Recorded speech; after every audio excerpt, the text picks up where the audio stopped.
Hello, everyone. Thank you for joining us today with our latest webinar from the IGCA. This is for girls basketball coaches, and we just wanted to share some ideas on end of season ideas and things that you should be thinking about as your seasons begin to wrap up. Kurt Clausen, retired coach from Mason City and chair of the IGCA mentoring committee. And I've got Joel Sullivan with me.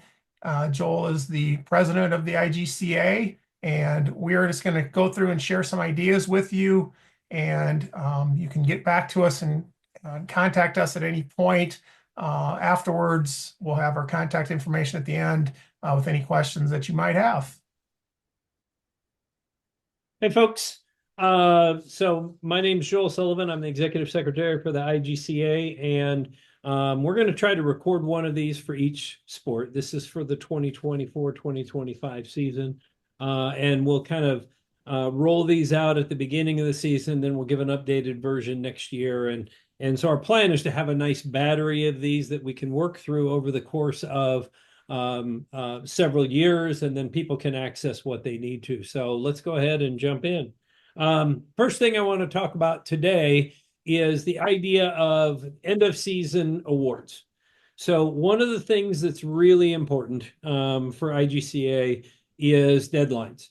You want to make sure you get your kids nominated for the things that they need to be nominated for, whether that's academic all-state, all-district, those kinds of things, because there's a lag time to get these things ready. For example, our all-district nominations are due February 3rd. That's less than a week away. So we need to really make sure we get those posted, get those out there, and get those nominations ready to go so that we can get our athletes the recognition they need.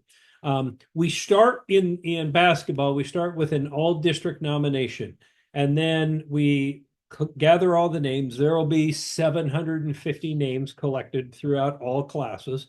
And then we populate a ballot, and then we send that out to the coaches for voting. And that is, the voting is really more a matter of a representation of where people see that player fitting. It's not totally a straight democratic process, because some districts are just way too big. You'll have, for example, in Class 5A, we have 17 schools in Eastern Iowa, and 12 schools never play 5 schools. And same thing in Western Iowa. So because they don't play, it's kind of hard to know where it is. So we take the vote, and then we kind of adjust from there. So those all district nominations will go out next week, probably mid to late next week. Those all district ballots will go out, and then we give coaches about 10 days to work through that process. Then the all state team will take the data from those nominations, from the voting from the all district ballots, and they'll compile the all state team from there. And the all district team consists of district chairs from each class, and the class chair for each class. And they get together and they kind of compare votes, percentage of votes in this district versus percentage of votes in that district. And it's not always even. In one of our 1A districts, I think there's 12 schools. In another district in the same class, there's 17 or 18 schools. So geography is a factor that kind of creates that. So our all district nominations are due Sunday. That is a hard deadline. If people miss the deadline, we let them add athletes still, because once we send out the ballot, people will say, oh, I forgot to nominate anyone. We still let coaches add them, but now anyone that's voted, you've missed the opportunity for them to vote for your athletes. So that's why the deadline's really important for the all district nominations. For academic all state, we have our, it's a soft deadline for academic all state. We just got confirmation today that the programs are going to be sent to print on February 14th for the state tournament. We want to get our academic all-state information in that state tournament as best we can. It's gotten a little bit tricky because we've had to adjust our criteria the last couple of years. And so there's so many names that we have to be careful what we put in the program, because they only have so much room in the program. So The soft deadline is February 3rd. You can submit an academic all-state kid or athlete 2 months later. They just won't be recognized in the state tournament program. So you can still get a certificate. You can still get them the honors they want. It's just they can't be in the state tournament program, which is really what we want. Assistant Coach of the Year nominations are due at the end of the regular season. So those nominations are due. And what we do is we keep a running list of Assistant Coach of the Year nominations. Some sports we have a lot of nominations. Some sports we have a few. But we want to get those Assistant Coach of the Year nominations.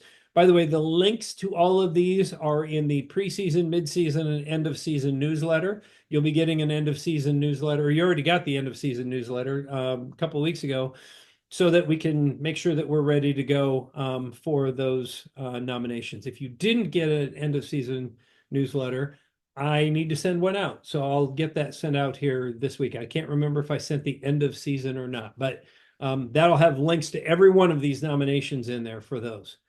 So the Assistant Coach of the Year nominations are for deserving coaches. We typically tell people that this needs to be an assistant of 10 years or more. But if you think somebody is deserving, nominate them. We always list anyone else who was nominated.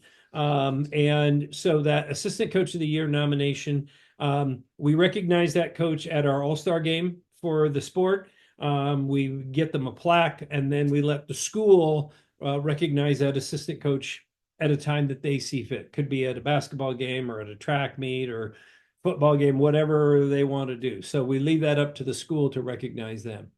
The E. Wayne Cooley UCAN Awards. This is one of our favorite awards as an organization because this is for the kid who's not a star. This is for the kid who shows up early, stays late, maybe doesn't play a lot, maybe doesn't contribute a lot, doesn't have the stats to be all district or all state, but man, they do a lot for your program. These are the kids that just keep showing up every day. A few years ago, I had a student, she could barely speak English. She was here from China for a couple of years, had never even seen a basketball game before, came to practice every day, had a great attitude, loved the experience, was a great candidate for this award. So this can be for a manager. This could be for a player on the team who maybe doesn't play a lot, but does a lot for the program. That's really who this is geared for. Senior All-Star Game nominations were due about 3 weeks ago, and we've already moved on in that process. But if you feel that you have a senior who maybe came on late in the season, nominate them. We are constantly making changes, particularly in the 3A, 4A, and 5A divisions, where we get more fluidity because kids commit and then they have to have surgery, or they commit and then they realize it's the same weekend as prom. So if you have somebody who didn't get selected, still nominate them, and that gives us a list to work off of when we need replacements. For IBCA awards, you need to make sure you check the Iowa Basketball Coaches Association site. We are the Iowa Girls Coaches Association, so we are specific to girls sports. The IBCA is specific to the sport of basketball. So the nice thing about being a basketball coach is you've got awards for both organizations. So make sure you check the deadlines because they're different deadlines for different sports. We treat the All-Star games differently. The IBCA All-Star game is a week after ours, and they select 10 kids from each region of the state. That's it. We believe in participation. We want to see as many kids participate as possible. So we have over 120 kids every year participating in our senior All-Star games. And the IBCA does it differently, and that's fine. It's great that kids can have different opportunities and different ways to play and play with people that are their rivals, and then they finally get to play with them rather than against them, and they have a great experience. So we respect the IBCA. They're a great organization. We just do things a little bit differently, and that's okay. So just make sure you check the Iowa Basketball Coaches Association for postseason award deadlines as well, because those are rapidly approaching as well. You always want to be thinking like the 1st of February is probably going to be pretty close to a deadline. Most sports are going to have a deadline for academic all-state, all-district nominations, et cetera, before the season is over. So don't wait until after the season to work through those items. And then, as always, Our website is where we house all of our information, all of our historical data. Unfortunately, we had some disk corruption a few years ago, and we lost everything prior to 2016. But we have all of our historical data on our website, so you can find that for the last 8, 9 years. So certainly some valuable information. Coach Clausen, you want to talk about end of the regular season? Yeah, the things Joel talked about are things really to be concerned with very soon. And those awards are so important to get kids recognition and to make sure that we don't forget about them. It's easy with everything you have going on as a coach to, kind of put this to the side. But those awards and those deadlines and making sure that you get the kids the recognition that they deserve are vitally important. So as you get toward the end of the regular season, just some things that we feel like you should be thinking about and planning ahead for, because they'll definitely get up to your attention very shortly. Each conference has an all-conference meeting and a process where they'll determine their all-conference representatives. Just check with your AD and make sure that there's a time and a date for that. Most conferences are going to online meetings instead of meeting in person. So same thing. You just want to make sure that you don't miss those, that your kids are given an opportunity to receive the recognition that they deserve, and that you're representing your kids and your school at those meetings. The next thing to talk about is just banquets. Most schools have and teams have an end of the year banquet. That is totally your call as to what you do and how you set those up. Some coaches like to have those before your tournament play starts, so that you have that out of the way and that you have everything, once the season's over and your last tournament game is over, you have that taken care of. Some coaches love to have those at the end of the season when everything is done, so you can recognize any accomplishments that happen during the tournament play. But it's totally up to you how you do yours. But those banquets are important. Get people to help you plan those and to think about it. It's always good, I think, to ask your kids about what kind of banquet that you want. Maybe your district has something that's all the winter sports meet together, but those things come up on us pretty fast. So if you have parents or boosters that can help plan that, it's always a good thing to take off your plate to have someone that's there that's going to help organize that for you. Along with end of the season banquets is getting your letter winners and your awards to your office. As an athletic director for the last couple of years, and having an administrative assistant who took care of all that stuff, I saw how much stress and strain she had when people were waiting until the very last minute to get their awards in. And hey, my banquet's tomorrow, and I need letter winners by then. Let's keep the low stress for them and get those awards to the office so they have plenty of time to print those and get the kids recognized for the things that they did, and that you can have those organized and ready to go for whatever your end of the season banquet is. Another idea is a lot of teams put together some sort of highlight video or photos. Huddle is very good about being able to put clips and put some things together.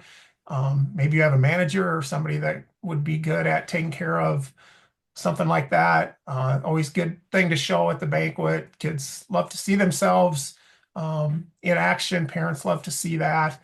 And maybe even, again, you have a parent that could help out. But something that's maybe could be given to them as a end of the season gift, almost as here's a video of highlights from the season or outtakes from the season, or even some pictures would be great to be thinking about. And then once pairings come out and you know who you're playing and where you're playing, it's vital to make sure that you have your roster set. You can go unbound, obviously, and you put your roster in there. It's a very simple process. Check with your AD if you're not sure how to do that for new coaches. And then you do need to make sure that the host school, wherever you're playing, if you're playing on the road, you have to send that to them. And if at home, your home secretary would need to know that. But making sure you get that roster sent into them and make sure the roster is accurate. You have the 23 people that you can list on your actual roster, which includes coaches, managers, anybody else that you want to have as part of that. Just make sure you get that taken care of again, so that the people hosting tournaments can have things set up and ready to go for you once you're ready to play. Okay, so now we're kind of into the postseason. The season's ended, and now you've got to like figure out what to do for next season. Assuming you're coming back to the same school, to the same program, what are you going to do? And even if you're leaving a program, you want to leave a program the right way. You want to make sure you do a lot of these little things along the way. One is inventory your equipment and determine what you need. Did you lose any basketballs this season? Do you need some more for next year? How are your practice jerseys? What about game jerseys? Any equipment you might need for running an iPad or video or anything like that. What do you need so that you can plan your summer camp money or talk to your AD about financial needs? What does that look like? Second thing I always like to do was a monthly newsletter. Just kind of like, hey, here's what's going on. Don't forget, here's our calendar for the summer. We're excited to watch the track team get started next week. Some of our kids are playing club ball somewhere. Take care of yourself, take care of your grades, blah, blah, blah. So it's a great way to keep touch with parents, keep touch with kids. They don't read them a lot. They'll look at them real quick and move on, but it's a good idea because that's a communication piece that's really important, so that you can make sure you keep parents and kids up to date. Next thing is a self-reflection on the season. What went well, what didn't go well. What did you enjoy about the season? What didn't you enjoy? And be honest with yourself. This is probably the one time when you can be brutally honest with yourself and say, boy, I did not handle this situation well. I got to do better next year. Or, boy, I really didn't like how this kid responded when I challenged them to be better or whatever. I didn't like how my assistants and I got along during the season. I need to work on that. We need to sit down and have a conversation. It's a good time to really reflect on and maybe even journal, create a mind map, pros and cons, what went well, what didn't go well. What is it? Rosebud thorn, what was great, what needs improvement, what was a prickly point, so there's all kinds of ways you can do that, but it's important to sit down and really reflect like, okay, I wish I would have done this or I should have done that. This is the chance to get ahead of the game so that you're ready for those situations. Next thing is looking at professional growth opportunities, clinics, mentors, videos. Obviously, the internet is a tremendous resource for X's and O's, content, videos, whatever you need. It's there online. But I cannot stress this enough. Going to a clinic, going to meet with coaches, whether it's, a small college coach who's in Pella or a Division I program in Utah, whatever. Go meet with someone, sit down and talk hoops, get a cocktail napkin and draw it out at 11:30 at night. You'll be amazed at what you learn and what you already know. And it's a great opportunity to build those relationships with other coaches. If there's a coach in your area that you have respect for their program and for their team, ask if you can take them out for a cup of coffee, take them out for a Diet Coke and say, hey, I want to pick your brain a little bit. Our program struggles with this. You don't have any problems with that. How can I learn more? These are professional growth opportunities. And one thing I have found over 34 years of coaching, if I ask, the answer is almost always yes. Coaches are ridiculously willing to share because there's a little bit of ego in there for all of us, but it's also nothing happens in isolation, right? Every good idea I ever had as a coach, coaching football, track, basketball, you name it, any good idea I ever had, I got from somebody else. And maybe I tweaked it, made it better for my particular situation. What you do with a men's college basketball team may not work with a high school girls basketball team, but you can probably tweak it to make it work. And so those are really good opportunities to learn from other people. The second to last thing here on this list, meet with your middle school coaches. talk about how their season went, talk about what you can do to support them, upcoming athletes, upcoming ideas to be thinking about, like, hey, you're going to get real short real quick, so you might want to change your zone defense into more of a full court man-to-man, or you're going to be really tall for the next 6 years. Maybe you want to learn to be a zone coach instead of a man-to-man coach, whatever it may be. Those are good opportunities. Do your middle school coaches plan on coming back? At a larger school district, you don't have a lot of contact with your middle school coaches naturally, so you have to seek that out. At a lot of smaller schools, your 8th grade basketball coach might teach across the hall from you. So it's important to have those conversations, and maybe you're having those during the season, but they're really good opportunities. Then the last thing on this slide that we've got is the idea of meeting with your youth program leaders. Do you run your own youth program? Do you have parents that run your youth program? Do you have a committee that helps you run the program? Sitting down in the spring is a great time to kind of plan, okay, what does the summer look like? What does the fall look like? Do we need to reserve gym time? Do we need to bring in outside resources to help our youth basketball coaches?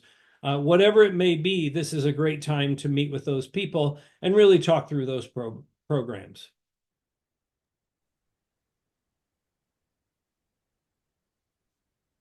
There's some other considerations and things to think about to kind of help as you wrap up your season. These are just some things to, you don't have to do, but some opportunities to maybe get some other ideas and some things to consider. Surveys, do you get any feedback from players and from parents about the season? I know some coaches really, push back on that because, there might be some things that you don't want to hear or things that you don't agree with, or gee, whoever said this, why did they say this? It's not right. I think you have to, whenever you get feedback, you need to look at, look for patterns, look for things that are common, other things that you see from kids. I think we should always be looking for ways to grow as coaches, and any kind of feedback that we can get that maybe is going to give us some ideas on, hey, here's the reason why things didn't go quite as well as we thought they were going to go. There's maybe something that somebody didn't talk about during the season with you as a coach, but here at the end of the year survey, they're going to talk about it. They're going to bring it up. I think it's important to get as much information back from people as we can. And then you can take that, take some of that information and hopefully you will meet with players either individually as the season, at the end of the season. You can definitely meet with your returning players and, find opportunities for them for, what they need to work on, and talk to them about the successes of the season and kind of expectations for next year, and where you see them and where they see themselves as next year, and whether they're going to continue to play or not in the future. It's many times good to talk to your seniors who graduated, because they're going to be honest and they have nothing to lose. They're not coming back, and getting some feedback from them is always a great opportunity to kind of see what are some areas that maybe I hadn't considered that we can help my team improve and grow. What other opportunities are there for player and team growth through outside sources? Are there areas that maybe having a speaker come in, or having someone do a camp for you, or like Joel talked about, going to a college, maybe it's talking to those college coaches about, hey, here's what we've got. Here's some situations that we're seeing. What advice do you have on how to make that better? Any ways that you can determine, some areas that maybe aren't as strong as you want them to be, and for your team, or maybe it's for yourself, but how you can find out how to support those and make those grow would be great. Just another thing, not everybody's going to make it to state. We're only going to have 5 classes and 8 teams in each class. So that's 40 teams in the state that are going to make it.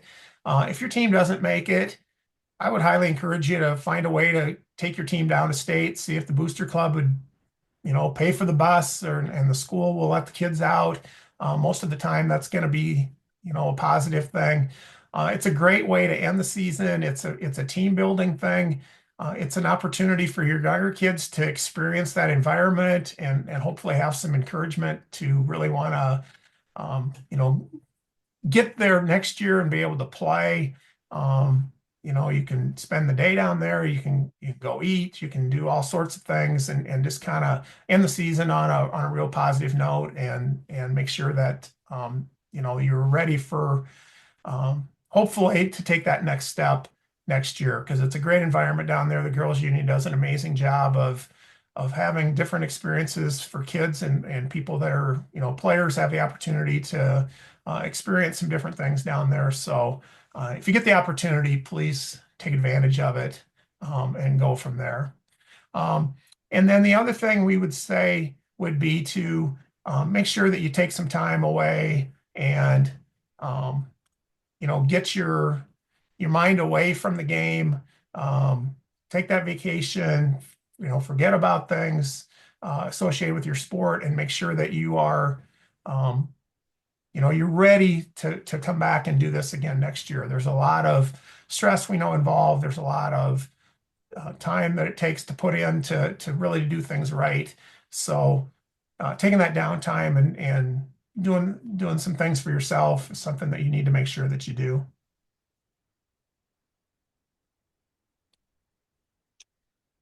All right, so we want to thank everybody for coming. As you can see here on this screen, Coach Clausen's email is on there. My email is on there. If you have questions about, postseason awards, what you need to do, logistic questions, very much in my wheelhouse. If it's how do I get involved in mentoring? I want to say something about our mentoring program. We're running a little bit short on time here, but I want to make sure I talk about our mentoring program. We started a new mentoring program this fall. Coach Clausen's kind of taken the lead. He's a former instructional coach at Mason City. He's coached volleyball, he's coached basketball, he's coached softball. The three primary sports that we sponsor here with IIGCA. And so one of the things we've always complained about is we don't have a very good mentoring program. So we had the conversation this fall. Coach Clausen volunteered to kind of take the lead with that and help us get things organized. And so we want to take this opportunity to thank him for that, but also encourage young coaches, get a mentor. It could be a local old fart who's been coaching for 30 years, who you said a nice comment to you one time. Ask them questions. If it's a boys basketball coach who's been at your school for 25 years, ask them questions, talk to them. Nothing good happens in isolation. You need to really make sure you surround yourself with good people. So we started a program this year where people can sign up for a mentor. We select retired coaches. We select people that are no longer coaching who were successful for a long period of time because we don't want it to be a current coach because they're too busy with their own stuff to really help you with your stuff. So we want to make sure that that person is an ally. So Coach Clausen, we put out an application. Hey, who wants a mentor? We sent it out to every AD in the state. Got a young coach, got somebody who could use some help. Get signed up, get a mentor, get some help. Because that is life-changing. I think about the great old farts who helped me when I first started coaching. My predecessor in this job, Mark Tybee, was a great mentor in our conference. Kurt and I go way back, and we talked a lot about basketball stuff.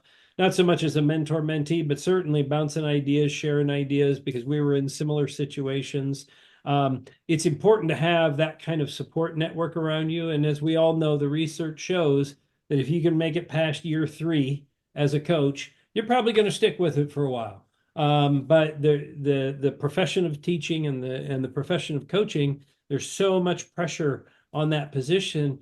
You can't just be expected to do it yourself. So we want to encourage young coaches out there, get a mentor, get involved, reach out to Coach Clausen. If you want a mentor for next year, because this was your first season, reach out to Coach Clausen. We'll put you on the list for next year. Or if you're going to be the head softball coach at your school and you've never coached softball before, reach out to Coach Clausen, talk to your AD, say, I need a mentor. Can you help? And we're trying to get the word out to ADs in the sports of volleyball, basketball, soccer, and softball to try to connect people for mentors. So certainly, I want to encourage folks to get involved there. Coach Clausen, any final words? Yeah, thanks for that. The first year of the mentoring program has been fantastic. We've had great support from schools and from the new coaches and our retired coaches who've jumped in and worked as mentors have done an awesome job. And we are definitely looking to hopefully expand it as we go forward and get even more coaches involved. It's not a sign of weakness to reach out to ask for some support.